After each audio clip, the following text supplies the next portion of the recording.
Welcome back to CIT Conversations, the podcast where we explore the ideas shaping the Catholic intellectual tradition and discover how ancient voices speak to our world today. I'm your host, and I'm here with Jensen, and today we're going to be diving into the fundamental claims of CIT. For our choice, we are going to do faith and reason are compatible, mainly because I feel like that's one that isn't really ever talked about, but I also wanted to choose readings from St. Augustine and St. Thomas Aquinas, two people who are almost 1,000 years apart yet have very similar beliefs, and Okay. When students first encounter the idea of that faith and reason can work together, it seems contradictory. Aren't faith and reasoning opposites though, Jensen? No. Yes and no. Isn't faith about believing without seeing, while reason requires evidence and logic? Usually people would think that faith is about believing without seeing, but I feel like faith is like a state of vibration, like joy. Yes. For both thinkers, faith and reasoning are not enemies. They're two paths together, the same truth, each eliminating the other. Let's dive into Augustine. So Augustine's Confessions is not about I can't say this philosophical Think so. story. Thanks. Yeah, philosophical story of its own intellectual, spiritual conversation. It shows how faith and reasoning shaped one another throughout its life. Wait, sorry. Let's talk about the Confessions. Okay. Well, did you go over the quote? Oh yeah, I forgot. Yeah. So we chose the quote, "I believe in order to understand." I thought that quote was very important because I feel like in today's world, people feel like they have to understand in order to believe, but I think the whole thing behind faith is staying consistent in believing when you know that there isn't some sort of like direct contact and direct affirmation to what you are believing in. And going off of that, in the Confessions, Augustine admits like a deep longing to understand God. He does everything to try to understand God, but recognizes that like it requires faith. And then another quote, like one of his famous line is, "You have made us for yourself, O Lord, and our heart is restless until it rests in you." We kind of took this and said, this is not like, it's like an observation about human experience. I remember we talked about this in class about like human experience. He like argues that our desire for truth, beauty, and meaning points beyond ourselves. Basically, the reason is to help us recognize that longing. Faith shows us where it leads, basically. Yeah, I also like this quote because, as it states, it says, "You have made us for yourself, O Lord, and our heart is restless until it rests in you." And I think that God made us in the image of being able to be the best versions that we can, but also needing the ability to turn to God when we need to. For example, like how Adam and Eve were the first to create sin, so it made them have to turn to God.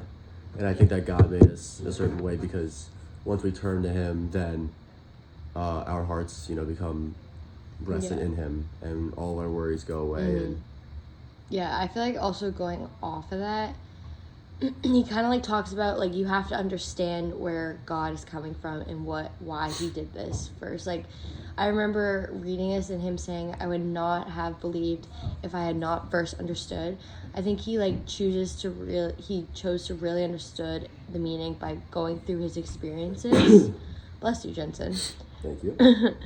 I feel like for Augustine, like it definitely captures like the clear grounds of like faith and reasoning, and I feel like he talks a lot more about faith, which opens the door for like reasoning, like our reason for being here in humans. I agree. I really liked this reading. Did you touch on this quote, the "believe you may understood"? Oh no, I didn't actually. And for another quote that we wanted to choose, even though I think we've already exceeded the quote limit, is believe so that you may understand. And I think that's crucial because a lot of us struggle with trying to understand faith because it's such a dynamic thing. And some people say it's like a state of mind, it's vibration. Others say that it's, a security within yourself. And I love this quote because, as it states, I said, believe so that you may understand. Because I didn't believe, I didn't understand at first, so I didn't believe, and then vice versa, and it was just like a little, maze that I had to figure out.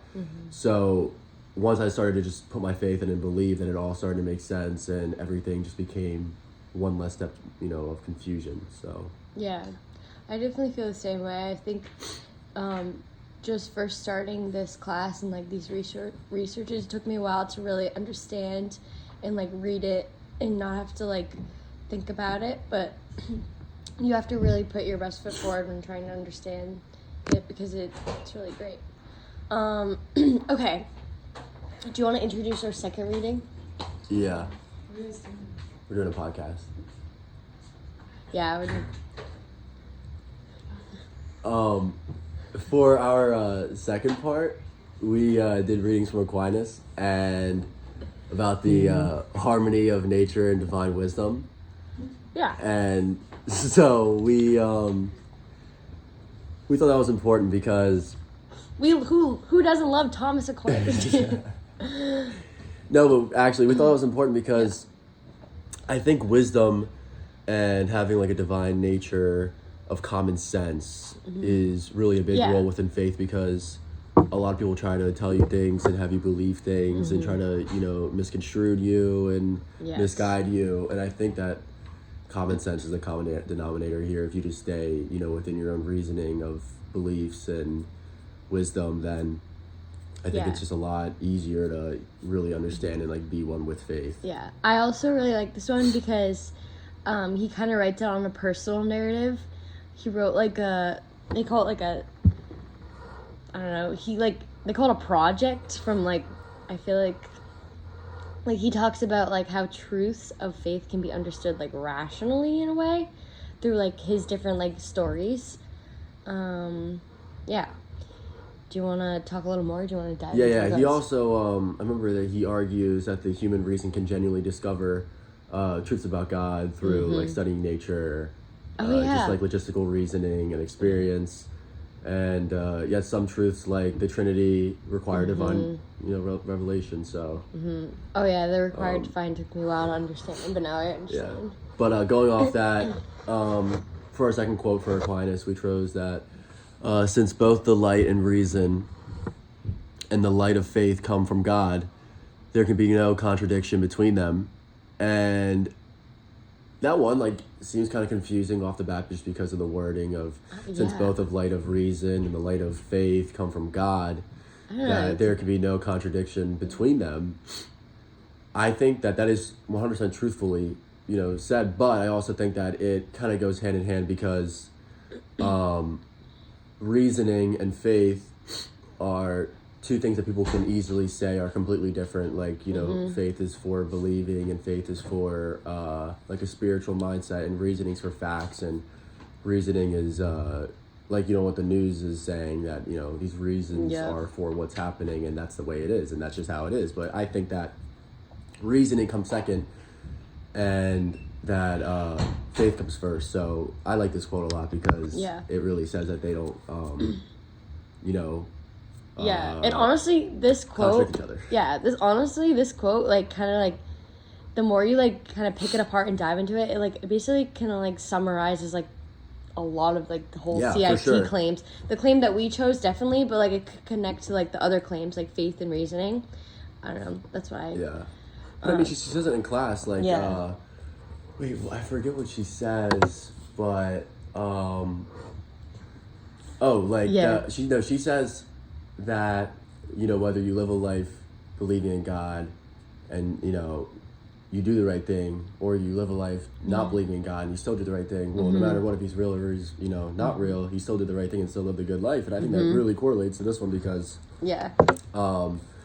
it says that there can be no contradiction between them, and I think that correlates really because like how there's no contradiction between light and faith. There's no contradiction between, you know, doing the right thing Right. and you know, like having faith. So I think that they both really go. You know what that kind of reminded me of? The conversation we had in class was like, I forget, she asked us if like if you have faith and reasoning and believe in God, and say you like committed a murder or something, like should you be like innocent? Like that kind of reminds me of that, like a little bit. Like, should you be spared? Like, should you go to heaven or hell? I guess. Yeah. No. Yeah, I agree.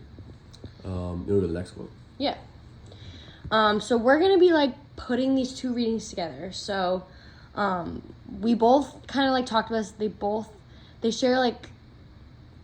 They share a confidence that the truth is unified. Wow, can't read. Yeah, today. they share a confidence that truth is unified, and both Augustine and Aquinas. both ultimately come from God, because truth comes from one source. Faith, reasoning cannot be contradicted to each other. Augustine emphasizes that in an experimental way, the heart longs for God. I felt that was very powerful, and the reasoning helps us recognize that longing. I can't ever say his name. What's his name? Aquinas. Oh God. Aquinas emphasized it in a systematic type of way. I concluded that the structure of the world and the laws of logic point towards the existence of God. So like, they both kind of reject the idea that faith is like irrational in a way. Yeah. Like for Augustine, faith is like an entrance into a deeper understanding, but for Aquinas, faith perfects reason by giving it access to like mysteries it could not like discover alone. Type of way. I think like they both try to give off the same message, but they're kind of like differ in tone. So like, Jensen, would you say like we conclude that like Augustine like faith, like he seeks for understanding, and then Aquinas wants to understand and support faith like on a deeper level? Yeah, no, I would agree. I think that this is a very important two parts to go over, because like I said in the beginning, they're something around like 900 years apart. Yeah. Yet two people still have the same truths and beliefs about faith and reason. So I think that, you know, whether they both reject the idea that faith is irrational or not, or have little, you know, agreements, nuances, whatever, I just think it's really just like what's the word? I know what you're talking about. They're both like They both have very strong historically important, because it like almost provides truth for us. Yeah. No, 100% Which, agree. going off of if faith and reason go hand in hand, or if they contradict each other, I think that 900 years of history would easily prove to us that they are. I agree. So yeah, that's basically our we would say like our claim is just, I don't know, that faith and reason are compatible. Yeah. Whether you struggle with understanding reason for faith, or you struggle with faith first and then reasoning, it's basically the search for truth is both an intellectual and spiritual journey. Yeah. And it like moves us closer to God the more you think deeply about it. But thank you for joining us on this episode of CIT Conversations. If you enjoyed exploring Augustine and Aquinas with us, feel free to reach out for more podcasts in the future. Say bye, Jensen. Bye-bye.